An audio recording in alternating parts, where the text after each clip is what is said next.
Tienes 7 dones sobrenaturales que el Espíritu Santo depositó en ti y que casi nadie usa. No son metáforas, no son símbolos, no son devociones opcionales. Son capacidades reales, dadas por Dios, que pueden transformar tu matrimonio, tu trabajo, tus decisiones y tu manera de ver el sufrimiento. Y la pregunta que te tienes que hacer hoy es, ¿por qué no los estás usando? Bienvenido. Este es un espacio de formación católica seria, donde vamos a hablar de la fe con profundidad, sin rodeos y sin complicaciones innecesarias. Hoy vamos a estudiar juntos los 7 dones del Espíritu Santo, uno por uno, de manera concreta y vivencial. No vamos a quedarnos en conceptos abstractos. Vamos a ver cómo cada uno de estos dones te afecta directamente, en tu casa, en tu familia, en tus relaciones y en tus momentos más difíciles. Y al terminar este video, no solo vas a saber nombrarlos, vas a entender exactamente para qué sirven y cómo pedirlos. Quédate hasta el final, porque el cuarto don es el más olvidado por los católicos y es precisamente el que más necesitas para tomar buenas decisiones en la vida. Ahora bien, hay algo que tenemos que reconocer con honestidad. La mayoría de los católicos recibió los 7 dones del Espíritu Santo en el sacramento de la confirmación. El obispo extendió su mano, nos ungió con el santo crisma y pronunció esas palabras. Pero después de esa ceremonia, muchos de nosotros seguimos viviendo exactamente igual que antes, tomando decisiones con la misma angustia, reaccionando con la misma impaciencia, enfrentando las dificultades con la misma debilidad. Y eso no es culpa de Dios, es que nadie nos explicó lo que realmente recibimos. Imagínate que alguien te regala una caja de herramientas profesionales, completa, de alta calidad, con todo lo que necesitas para construir una casa. Pero nadie te dice qué es cada herramienta ni para qué sirve. ¿Qué haces con ella? La guardas, la dejas en un rincón y sigues usando las manos, con esfuerzo y con resultados pobres. Eso es exactamente lo que pasa con los dones del Espíritu Santo en la vida de muchos católicos. Los tenemos, los necesitamos y no los usamos. Hoy eso cambia. Antes de entrar a cada don, necesitamos una base clara. El Catecismo de la Iglesia Católica, en los números 1830 y 1831, nos enseña que los dones del Espíritu Santo son disposiciones permanentes que hacen al hombre dócil para seguir los impulsos del Espíritu Santo. No los fabricamos con esfuerzo humano, los recibimos como un regalo en el bautismo y se fortalecen en la confirmación. La fuente bíblica está en el profeta Isaías, capítulo 11, versículos 2 y 3, donde se enumeran los dones que reposarán sobre el Mesías esperado, y que por nuestra unión con Cristo también reposan sobre nosotros. Hay una distinción importante que vale la pena hacer aquí. Las virtudes, como la prudencia, la justicia o la fortaleza humana, son hábitos que nosotros cultivamos con esfuerzo y repetición. Los dones, en cambio, son movimientos del Espíritu Santo en nuestra alma. No los producimos, los recibimos y los disponemos. La diferencia es enorme, porque significa que no estamos solos en el camino de la santidad. El Espíritu Santo quiere actuar en ti, hoy, ahora, en medio de tus circunstancias concretas. Empecemos. El primer don, el temor de Dios. Cuando escuchamos la palabra temor, casi todos pensamos en miedo, en algo negativo, en una relación de terror con Dios. Pero la fe católica nos enseña que existen 3 tipos de temor muy distintos entre sí, y es esencial entender la diferencia. El primer tipo es el temor mundano. Ese es el miedo que le tenemos a los problemas de la vida. El miedo a perder el trabajo, a enfermarnos, a que nos roben, a quedarnos solos. Es un temor completamente centrado en nosotros mismos y en nuestro bienestar temporal. El segundo tipo es el temor servil. Aquí la persona tiene cierta relación con Dios, pero motivada por el miedo al castigo. Cumple los mandamientos para no ir al infierno, no por amor. Es como el empleado que solo trabaja bien cuando el jefe está mirando. El tercer tipo, y este es el don del Espíritu Santo, es el temor filial, el temor de quien ama. No es miedo a Dios, es miedo de alejarse de Dios, miedo de ofenderlo, miedo de perder esa relación con Él. Como el hijo que no miente a su padre, no porque tenga miedo del golpe, sino porque no quiere lastimarlo.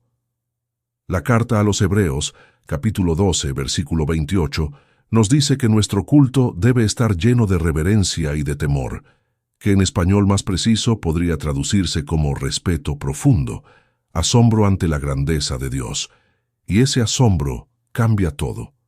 La persona que tiene este don no peca con ligereza porque siente el peso de lo que significa alejarse de su Padre. No huye de Dios por miedo, huye del pecado por amor. ¿Cómo cultivar este don en la vida práctica?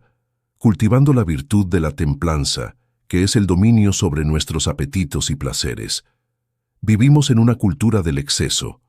Comemos de más, nos distraemos de más, nos quejamos de más, gastamos de más.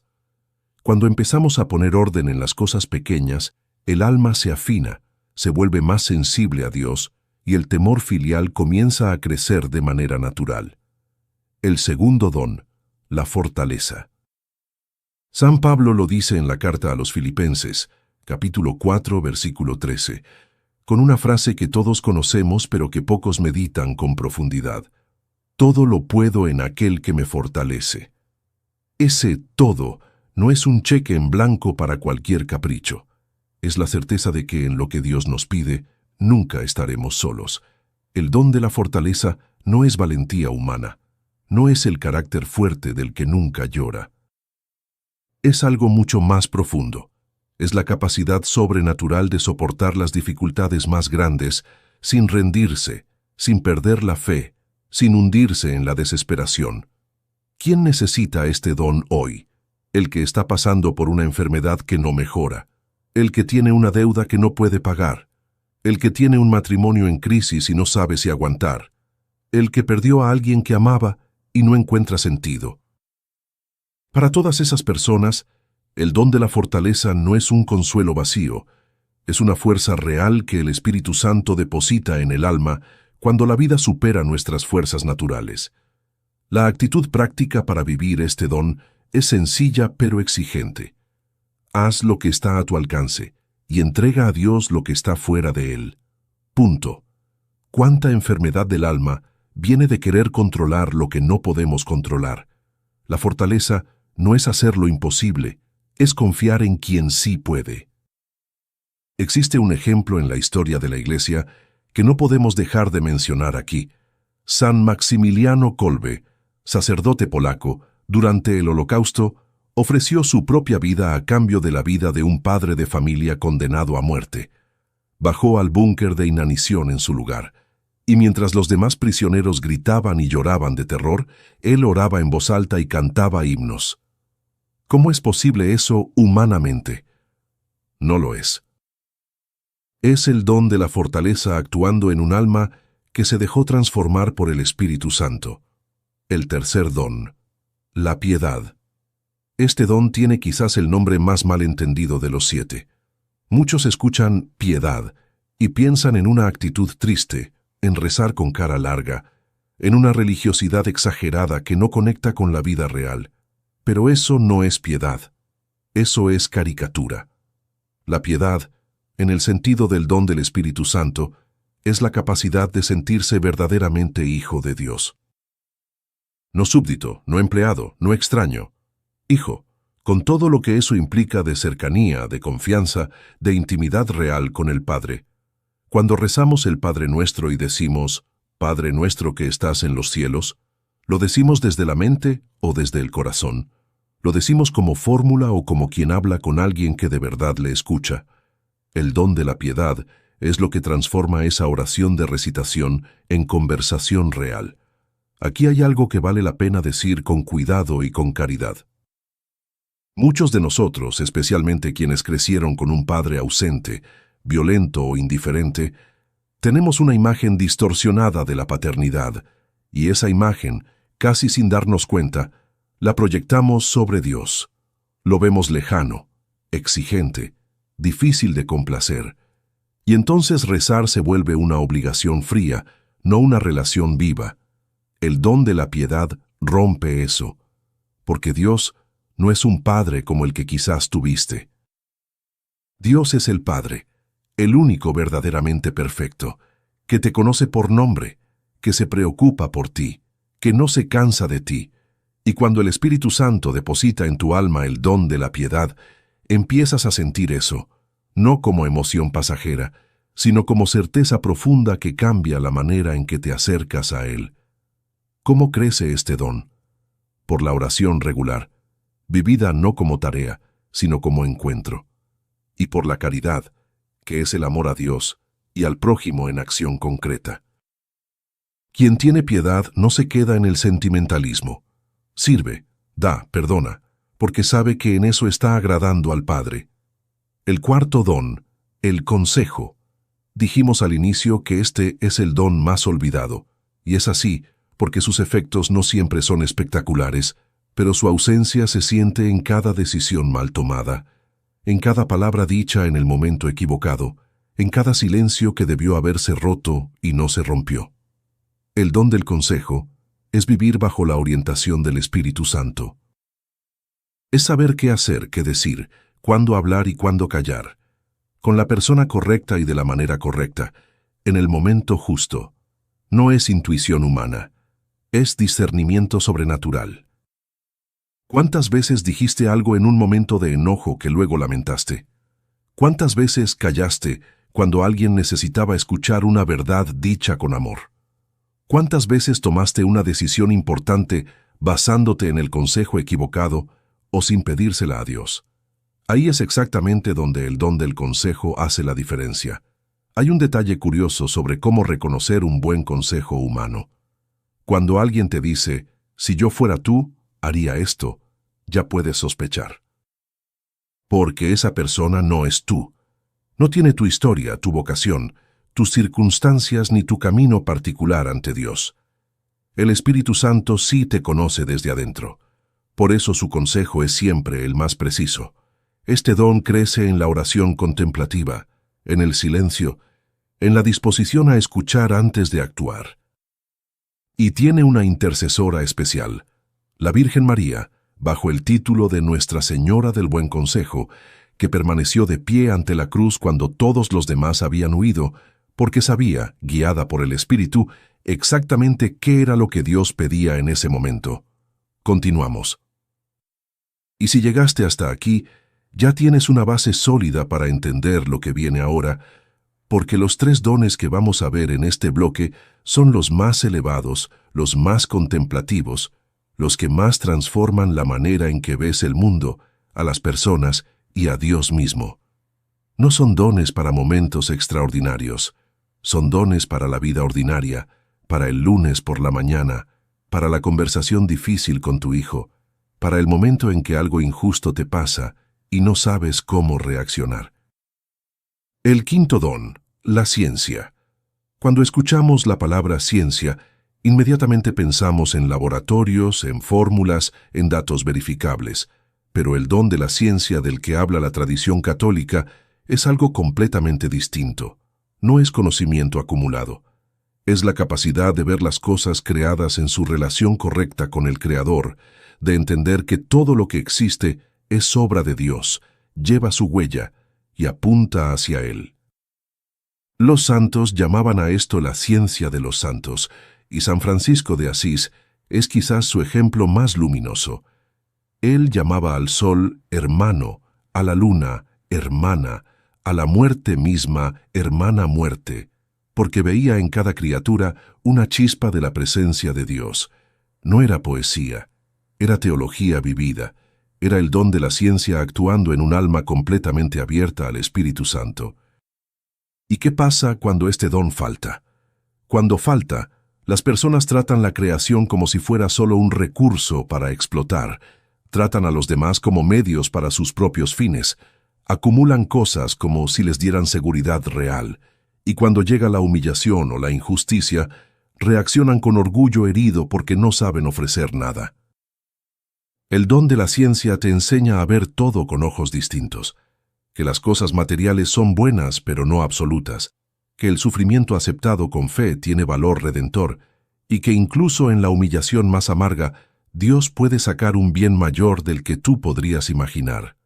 Hay una frase que circula mucho en nuestra cultura latinoamericana que dice: «A mí no me queda ningún desaforo», con esa actitud de quien no tolera que nadie lo corrija o lo humille. Y detrás de esa frase, muchas veces, hay una ausencia real del don de la ciencia. Porque quien tiene este don sabe que no todo golpe que recibe es una injusticia a vengar. Sabe que a veces Dios permite ciertas situaciones precisamente para purificarnos, para quitarnos capas de orgullo que no nos dejan crecer. Y en vez de responder con más orgullo, ofrece esa situación a Dios, la convierte en oración y avanza. El sexto don, el entendimiento. El don del entendimiento está íntimamente ligado a la fe, pero va más allá de creer. Es la capacidad de penetrar el sentido profundo de lo que creemos, de ver lo que está detrás de las palabras, de captar lo que la mayoría pasa por alto. No es inteligencia natural, es iluminación sobrenatural. ¿Alguna vez leíste un pasaje de la Biblia muchas veces sin que te dijera gran cosa, y un día, sin saber exactamente por qué, lo leíste y algo en tu interior se encendió, como si de repente entendieras lo que estaba diciendo de verdad? Eso es el don del entendimiento actuando. Por eso la tradición católica siempre ha enseñado que antes de leer la Escritura hay que pedir al Espíritu Santo que abra el entendimiento, porque fue Él quien la inspiró, y solo Él puede revelar su profundidad real. Pero este don no opera solamente en la lectura de la Biblia, opera en la vida entera. La persona que tiene el don del entendimiento ve entre líneas, percibe lo que hay detrás de un gesto, de una actitud, de una situación aparentemente sin sentido. Sabe distinguir lo que es esencial de lo que es descartable. No se deja engañar fácilmente por las apariencias, porque tiene una claridad interior que le permite leer la realidad con mayor profundidad. Y tampoco se deja deslumbrar por la adulación, porque detrás de muchos elogios vacíos hay una segunda intención, y detrás de mucha rudeza hay simplemente un corazón lastimado, que no sabe expresarse de otra manera. ¿Cómo crece este don? La tradición nos enseña que crece por la fe vivida con seriedad, por la docilidad al Espíritu Santo, por la humildad de reconocer que no lo entendemos todo por nuestra cuenta.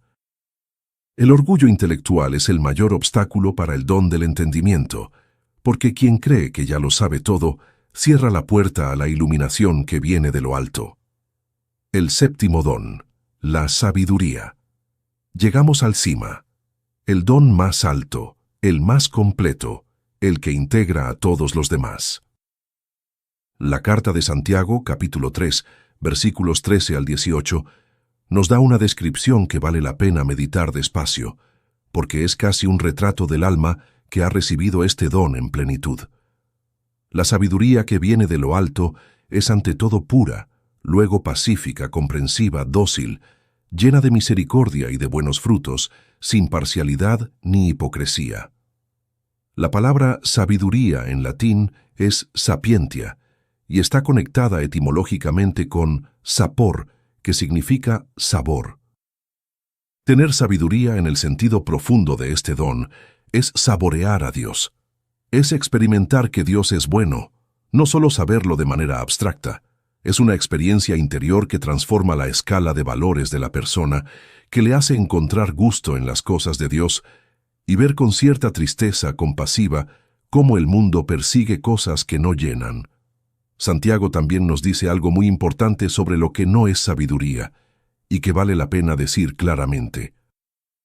Quien tiene celos amargos en el corazón, quien busca pleitos y discusiones, quien se enorgullece de sus conocimientos o de sus logros, esa persona puede tener una inteligencia considerable, puede tener mucha información, pero no tiene el don de la sabiduría.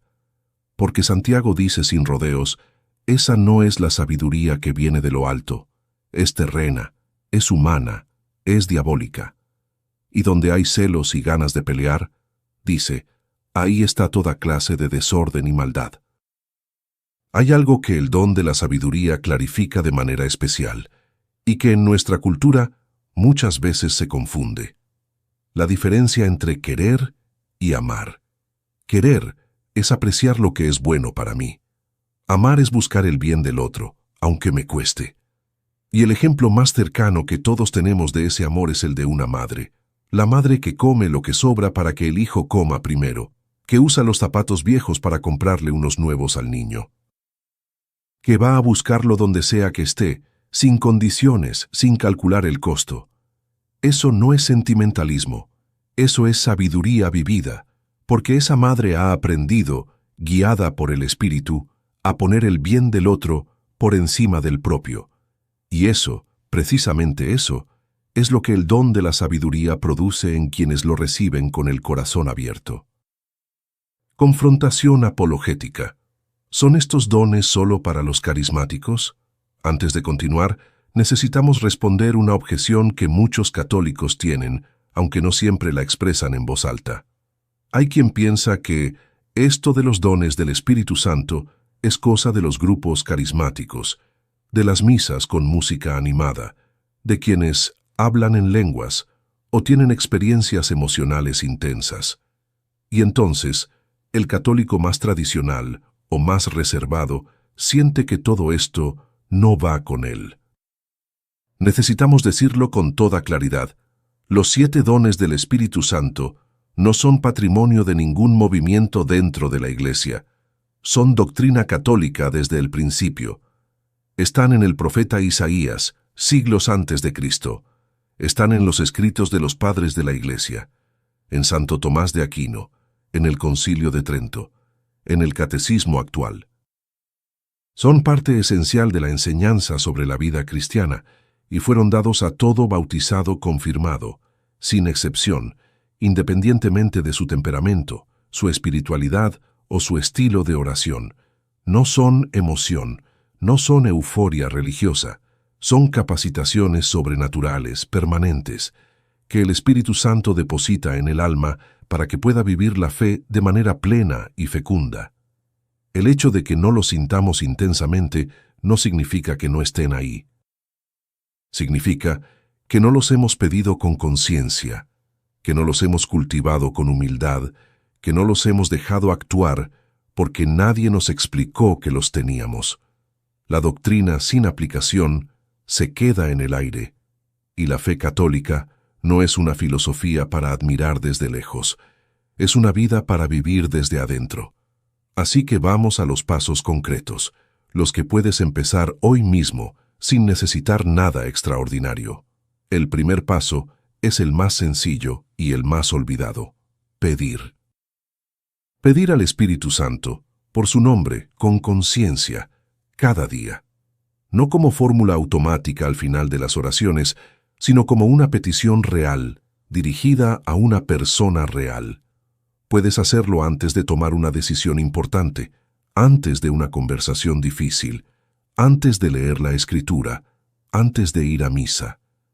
Ven, Espíritu Santo, dame el don del consejo para saber qué decir hoy. Dame el don de la fortaleza para sostenerme en esta prueba. Dios no se cansa de dar. El problema es que muchas veces no pedimos, y como dice Santiago en su carta, no tienen porque no piden. El segundo paso es vivir los sacramentos con regularidad y con intención. Los dones del Espíritu Santo operan en el alma que está en gracia de Dios, no porque Dios sea mezquino con quienes están en pecado, sino porque la gracia es el ambiente natural donde los dones florecen, así como una planta necesita tierra para crecer. La confesión frecuente limpia el terreno. La Eucaristía lo nutre. Si llevas tiempo alejado de los sacramentos, hoy es un buen día para volver. Sin miedo, sin vergüenza. El Padre siempre está esperando con los brazos abiertos. El tercer paso es identificar cuál de los 7 dones necesitas más urgentemente en este momento de tu vida y pedirlo con especificidad. ¿Estás tomando una decisión importante y no sabes qué camino elegir? Pide el consejo. ¿Estás en medio de una prueba que te tiene al límite? pide la fortaleza. ¿Tu vida de oración está fría, rutinaria, sin vida? Pide la piedad. ¿Reaccionas con orgullo ante la crítica o la humillación? Pide la ciencia. ¿Tus relaciones están marcadas por conflictos y falta de paz? Pide la sabiduría. El Espíritu Santo no es un poder genérico. Es una persona que te conoce y que responde a quien se acerca con humildad y confianza. Ahora quiero decirte algo antes de terminar, y te pido que lo escuches con el corazón, no solo con la mente. Los 7 dones del Espíritu Santo no son solo para esta vida, son semillas del cielo plantadas en el alma. San Pablo escribe en la carta a los Romanos, capítulo 8, versículo 26, que el Espíritu viene en ayuda de nuestra debilidad, porque no sabemos pedir como conviene, pero el Espíritu mismo intercede por nosotros con gemidos inefables. Eso significa que incluso cuando no sabemos cómo orar, cuando estamos demasiado agotados, demasiado confundidos, demasiado heridos para encontrar palabras, el Espíritu Santo ora en nosotros y por nosotros. No estamos solos, nunca lo hemos estado. Quien aprende a vivir desde estos dones ya comienza aquí en la tierra a saborear algo de lo que es el cielo. No como escapismo, no como indiferencia ante los problemas reales, sino como una certeza interior que sostiene cuando todo por fuera tambalea.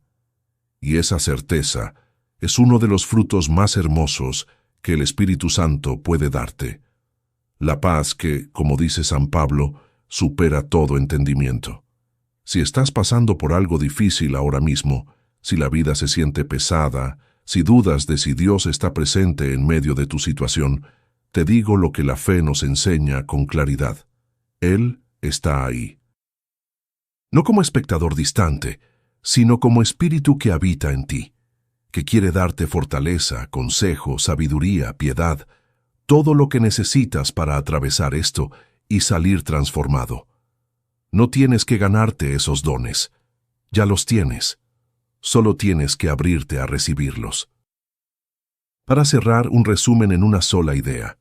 Los 7 dones del Espíritu Santo, el temor de Dios, la fortaleza, la piedad, el consejo, la ciencia, el entendimiento y la sabiduría, no son adornos espirituales para almas perfectas, son el equipo que Dios te da para vivir como cristiano en el mundo real, con sus problemas reales, sus decisiones difíciles y sus momentos de oscuridad.